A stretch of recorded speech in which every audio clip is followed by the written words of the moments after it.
TV, and you're stuck between two totally different beasts. The Hisense U8Q Mini LED at around $1,000 and the LG G5 OLED at $3,000.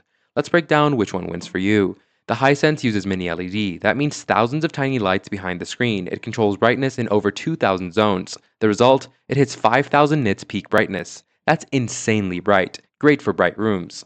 The LG G5 uses OLED. That's 8 million pixels that light up by themselves. Each pixel turns completely off for perfect black. It's the first TV with a 4-stack OLED panel. That boosts brightness to levels we've never seen in OLED before. The Hisense crushes it in amazing brightness. 4,000 nits in testing. Your daytime TV watching looks amazing. Sports, bright movies, nature shows.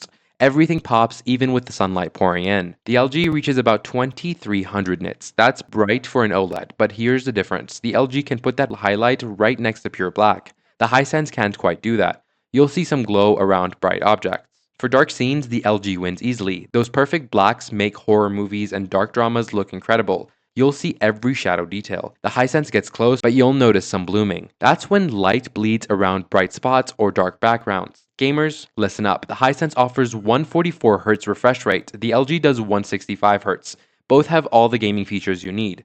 Also, 4 HDMI 2.1 ports on both. The LG has a faster response time at 0.1 milliseconds. Here's where it gets real. The Hisense 65-inch costs about $1,200 and the LG costs $3,200. That's a massive gap. You're paying triple for the OLED experience. Bottom line, if you watch in bright rooms and want crazy value, get the Hisense. If you want perfect blacks for movie nights and can spend more, the LG is worth it. Both are killer TVs, it just depends on what matters most to you. Drop a comment with which one you'd pick, mini LED brightness or OLED blacks. I'll catch you in the next one.